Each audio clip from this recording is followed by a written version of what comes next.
Hello दोस्तों, मैं हूं आपका दोस्त और कैरियर गाइडर गोविंद कुमार झा। दोस्तों, आज की इस वीडियो में हम लोग ये चर्चा करेंगे कि एसएसबी का जो इंटरव्यू होता है वो इंग्लिश में होता है या हिंदी में होता है। दोस्तों, तो चलिए हम लोग शुरू करते हैं अपना वीडियो। दोस्तों, इस वीडियो में मैं ये नहीं बात करूंगा कि एसएसबी में क्या क्या होता है, लेकिन उसके थोड़े से थोड़े स्नैपशॉट जरूर चर्चा करेंगे। दोस्तों, एनडीए का जब एग्जाम आप दे देते हैं तो अगला प्राप्त आपका आता है एसएसबी इंटरव्यू का। दोस्तों, आपके दिमाग में प्रश्न आता होगा कि यार ये इंटरव्यू हिंदी में होगा या इंग्लिश में होगा। ठीक है, तो दोस्तों मैं एक बात आपको बता दूं कि आप वहां पर हिंदी भी बोल सकते हैं, लेकिन हर हमेशा नहीं। अगर पूरे इंटरव्यू 100% का है तो उस केस में आप मात्र जो है 10 से 20% ही आप हिंदी में बोल सकते हैं। इस बात को समझने का हम प्रयास करते हैं। दोस्तों, अगर आप रिटन एग्जाम निकाल लिए हैं तो इंटरव्यूअर आपसे एक्सपेक्ट करेगा कि ये इंसान रिटन एग्जाम निकाल चुका है तो ये इंग्लिश में बोले। यानी कि एसएसबी इंटरव्यू मींस सीधा सीधा होता है मेरे हिसाब से पर्सनालिटी टेस्ट, कि आपका पर्सनालिटी आप किस तरह से अपने आपको एक्सप्रेस कर सकते हैं, क्योंकि वो जानते हैं कि इस लड़के ने एग्जाम को क्रैक कर दिया और एग्जाम क्रैक करने का मतलब ये हुआ कि इसे जरूर इंग्लिश का ज्ञान होगा, तभी जाके ये रिटन एग्जाम क्रैक किया होगा। तो दोस्तों, ज्यादा घुमाते हुए ना सीधी में बात करूं कि अगर आप इंटरव्यू देने जा रहे हैं तो आपको इंग्लिश आना जरूरी है। अगर आपको इंग्लिश नहीं आता है तो आप पहले ही जो है छटा जाएंगे। जैसे एग्जाम्पल से हम समझने की कोशिश करते हैं। दोस्तों आप पहले वहां जाइएगा, अपना इन्फॉर्मेशन या फॉर्म फिलअप करिएगा, कुछ टेस्ट दीजिएगा, तब तक आपको वहां पर लैंग्वेज का यूज नहीं करना होगा। दोस्तों, जब आप पीपीडीटी दीजिएगा, मतलब पीपीडीटी का मतलब होता है पिक्चर परसेप्शन डिस्क्रिप्शन टेस्ट। इसका मतलब कि उसमें आपको कुछ स्टोरी दिखाए जाएंगे और उस स्टोरी को दोस्तों आपको इंग्लिश में लिखना भी है और उसे लोगों के बीच में, यानी कि जो आपके इंटरव्यूअर हैं उनके बीच में आपको उसे इंग्लिश में भी सुनाना है।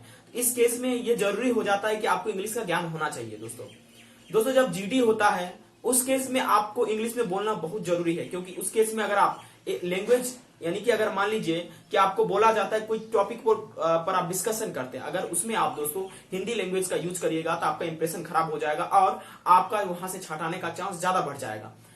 दोस्तों, तो अगर मान लीजिए क्या हम कोई सिंगल शब्द भी यूज नहीं कर सकते हैं? बिल्कुल कर सकते हैं। अगर मान लीजिए हम कोई ऐसा शब्द यूज करते हैं जो हम इंग्लिश में बोल रहे हैं, sir I was talking about, अरे यार उसको क्या बोलते हैं, अगर इस तरह का अगर आपको चीज में दिमाग में नहीं आ रहा तो उसको हिंदी में बोलते हुए फिर से आप इंग्लिश में स्विच ऑन कर लीजिए। इंटरव्यूअर आपसे चाहता है कि ये बंदा हर हमेशा इंग्लिश बोले, लेकिन कुछ शब्द आपको नहीं आता है तो आप उस हिंदी में एक्सप्रेस कर सकते हैं। इससे आपका इंटरव्यू पर कोई इंपैक्ट नहीं पड़ेगा।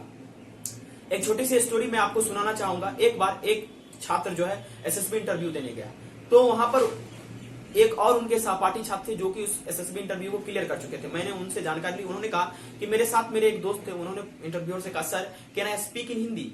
तो उन्होंने क्या बोला कि सी स्टूडेंट, आप जो है एग्जाम क्रैक करके आए हैं, ठीक है, तो आपसे एक्सपेक्टेशन यही रहेगा कि आप इंग्लिश में बात करें, बट आप हिंदी के कुछ लैंग्वेज यूज कर सकते हैं जहां आपको नहीं आता, लेकिन बेहतर आपके लिए ये रहेगा कि आप जल्द से जल्द स्विच ऑन इंग्लिश के लिए कर लें। तो दोस्तों, अगर टोटल में बात करूं तो आप अभी से इंग्लिश सीखना जरूर, मतलब सीखना शुरू कर दीजिए अगर आप एसएसबी इंटरव्यू में जा रहे हैं, क्योंकि वहां दोस्तों ऐसा नहीं है कि आप जो है हिंदी में ही बोलकर इंटरव्यू क्रैक कर लीजिएगा। ये अगर भ्रम दिमाग में अभी तक है आपके तो इसको निकाल दीजिए, क्योंकि वहां पर इंग्लिश आना बहुत जरूरी है। जिस छात्र को इंग्लिश नहीं आएगा वो पीपीडीटी में ही छट जाएगा, आगे बढ़ने की उसे कोई संभावना नहीं है।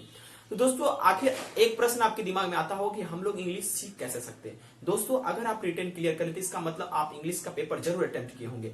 दोस्तों, अगर आप इंग्लिश सीखना चाहते हैं तो आप डेली कुछ ना कुछ वर्ड किसी के सामने या आईने के सामने बोलने का प्रयास करें, हेजिटेशन ना करें और बोले। दोस्तों, इंटरव्यू में जाने के बाद छोटे छोटे सेंटेंस का आप निर्माण करें। अगर मान लीजिए आप अभी इंटरव्यू देने जाएंगे तो छोटे छोटे सेंटेंस बनाएं और कोशिश करें कि अपनी चीजों को साधारण सेंटेंस में एक्सप्रेस करें, और अगर जरूरी पड़े तो हिंदी भाषा का उपयोग करें, लेकिन हर जगह नहीं, ठीक है। जैसे कुछ ऐसी चीजें जिसका इंग्लिश आपको नहीं आता तो हिंदी बोलकर आप निकल सकते, ज्यादा इंपैक्ट नहीं पड़ेगा, लेकिन जितना जल्दी हो आप इंग्लिश में स्विच ऑन करें। तो दोस्तों, अंत में एक ही बात कहना चाहूंगा कि आप घबराए नहीं, आप आज से ही इंग्लिश सीखना शुरू कर दीजिए। इंटरव्यूअर कहता है कि हम बच्चों का लैंग्वेज टेस्ट नहीं करते, हम उसका पर्सनैलिटी टेस्ट करते, लेकिन आप डिफेंस में आ रहे हैं, आपको इंग्लिश आना जरूरी है। ऐसा क्यों? देखिए, अगर मान लीजिए बाय द पे, भगवान ना करे ऐसा कोई सिचुएशन आए हमारे देश में, लेकिन अगर किसी भी देश के साथ कंफ्लिक्ट होता है तो उस केस में हम कन्वे करने के लिए, बातचीत करने के लिए, अगर मान लीजिए कोई और देश हमारा संधि कर रहा है तो उस केस में जो ऑफिसर होगा, जो पायलट होगा, जो नेवी ऑफिसर होगा, जो लेफ्टिनेंट होगा, जो कर्नल होंगे, माफ करिएगा, ठीक है, तो उनको इंग्लिश में बात करने आना चाहिए, क्योंकि दूसरे फॉरेन के लोग के साथ कन्वे कैसे करेंगे इंग्लिश लैंग्वेज में। तो घबराए नहीं, आज से ही आप इंग्लिश सीखना शुरू कर दिए, करेंगे ना शुरू। दोस्तों अगर आपको ये वीडियो हेल्पफुल लगा तो प्लीज इसे शेयर कर दीजिए उन दोस्तों के साथ जो इस बात को लेकर परेशान है कि एसएसबी में हिंदी में बोलना चाहिए या इंग्लिश में। तो दोस्तों जरूर शेयर करें। Thank you.